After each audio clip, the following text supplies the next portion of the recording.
All right, so we've got a pretty big story making the rounds right now with the Trump administration essentially hitting pause on almost $400 billion in federal spending. Yeah, you could say that again. That's a lot of zeros. I mean, that's a huge chunk of change, and it's already been approved by Congress. So we're going to dig into that today. The whole question of whether a president can actually just do that, withhold those funds. I mean, is it a necessary kind of oversight, or are we talking overreach of presidential power? Big questions. Big questions, exactly. And we want to equip you with the constitutional and legal arguments coming from both sides. Yeah. Hear all the perspectives so you can decide for yourself. Sounds good. All right, well, first things first, the Constitution makes it clear that Congress is the one calling the shots when it comes to the nation's money. Right. That's the power of the purse. Exactly. And I think a lot of people, yeah, that phrase gets thrown around. Maybe they don't really think about what it means, but it's kind of like a direct line back to no taxation without representation. And yeah, absolutely. It's a foundational concept. So Congress decides how that money gets spent. But how does that actually work in practice? So basically through these thing called appropriations, Congress lays out exactly how much each agency gets what it's for and, what they can use it on. So like a detailed budget plan? That's it. The government's financial blueprint. Yeah. And, sometimes Congress will give agencies a little wiggle room within certain areas. But once those decisions are made, the Supreme Court has weighed in on what happens next. And what have they said about all this? Well, the Supreme Court has been pretty consistent. They've basically said that once Congress allocates those funds, the president has a duty to make sure that money is spent the way Congress intended.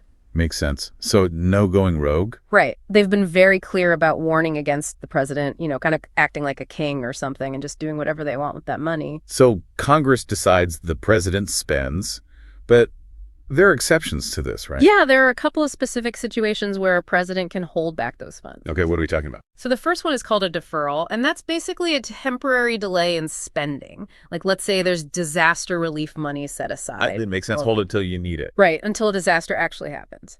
Then there's a rescission, and that's where the president asks Congress to cancel some of those approved funds. So they got to go back to Congress for that. Exactly, and here's the thing. Congress has to agree. If they don't, the money's got to be spent the way it was originally laid out.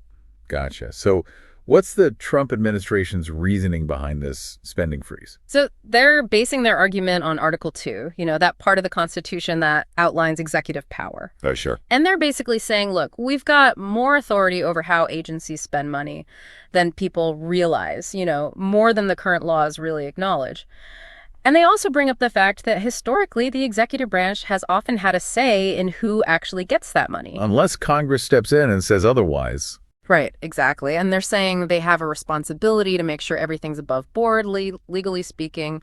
They're calling this whole thing a temporary programmatic delay just so they can review everything. Right. And they've even suggested that Congress is kind of on board with all this just by not doing anything. Yeah, that's another part of their argument. They're basically saying if this was really a problem, if the president was acting unconstitutionally, Congress could just pass a law to make it clear how the money should be spent. And they haven't done that. Nope. So in their view, that means Congress is okay with the review. But of course, there are plenty of people who see this whole situation very differently. They're not buying the temporary review thing at all. Right. The critics are saying this is a huge freeze. It's across almost all federal spending. And they think the goal is to completely defund programs that the administration just doesn't like. So what kind of programs are we talking about? Well, things like DEI initiatives, certain activities at universities, there's a lot on the table.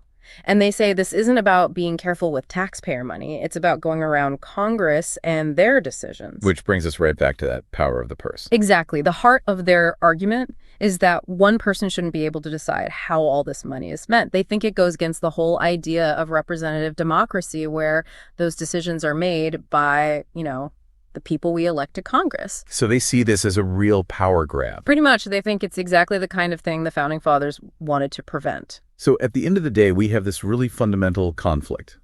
Two very different ideas about how much power the president has versus the very clear power that Congress has over spending. Right. And our goal has been to give you those main arguments from both sides, lay it all out there without taking sides ourselves. Exactly. So now we want to hear from you. What do you think are the biggest implications of this whole situation for the balance of power between the branches of government? It's a really important question when you think about how our government works long term. It's a big one. It is a bit, so keep thinking about it and let us know what you come up with. Definitely always good to keep the conversation going. Absolutely. All right, that's it for this deep dive. We'll see you next time.